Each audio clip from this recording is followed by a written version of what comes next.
South Africa's white population has rejected President Donald Trump's offer to resettle them as refugees in the United States after Pretoria recently enacted the expropriation law. On Friday, February 7th, President Trump signed an executive order cutting U.S. aid to South Africa, citing the expropriation law, which he says targets the whites in South Africa.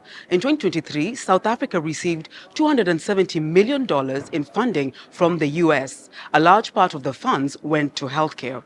Official records show the white population in South Africa is 7.2% of the country's 63 million people, and they own over 70% of farmland. South Africa's expropriation law allows government to acquire privately owned land for public use. The landowner may be compensated or not, depending on purpose of acquisition. In his recent executive order, Trump said he would resettle Afrikaners who are victims of unjust racial discrimination in South Africa. Afrikaners are mostly white descendants of early Dutch and French settlers. The South African government, however, says Trump is amplifying misinformation.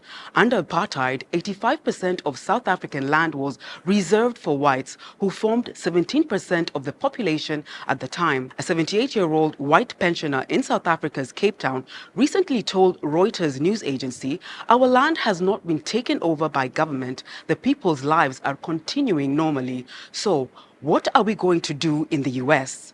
AfriForum, an Afrikaner group led by Kaylee Creel, told Trump that its members would not take up his resettlement offer. Separately, the Solidarity Movement, which represents about 600,000 Afrikaner families and 2 million individuals, said, "We may disagree with the president's party, the African National Congress Party, ANC, but we love our country. Repatriation of Afrikaners as refugees is not a solution for us." Representatives of Orania, an Afrikaner-only town in South Africa, also rejected Trump's offer, saying, "Afrikaners do not want to be refugees. We love and are committed to our homeland." The matter on land reform boiled over on X network on Sunday, February 9th, when billionaire Elon Musk, who was born in Pretoria to South African parents, said opposition politician Julius Malema of the Economic Freedom Fighters Party, EFF, should be sanctioned over past remarks targeting whites in South Africa. According to Tesla CEO Musk,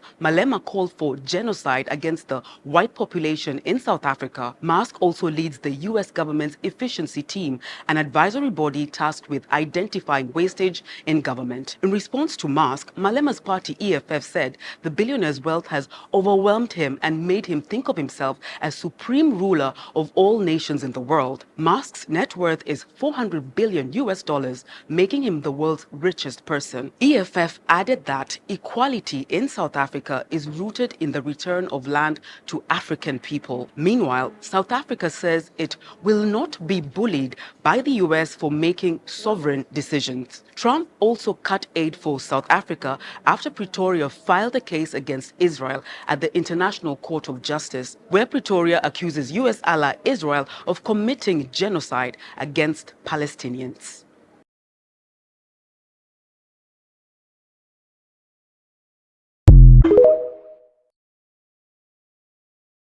A statement by Donald Trump is offensive and undermines our sovereignty, and is a reminder that our reliance on foreign aid and foreign direct investment surrenders us to the will of imperialists who use money to dictate the economic and policy direction of Africa.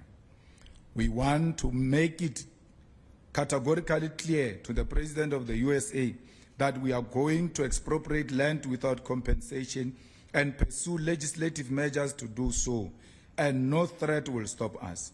His misinterpretation of the Expropriation Act, which is a mild and cosmetic intervention, is an assessment of a measure that is going to be pursued through the amendment of our Constitution as South Africans, and there is nothing he can do to undermine our independence. The EFF reiterates its position that we must build state capacity, build a strong agricultural and industrial nation which will not depend on the West, and intensify trade relations with progressive nations such as China, Russia, and nations within BRICS who do not use foreign policy as an instrument to impose their will or bully other nations into submission.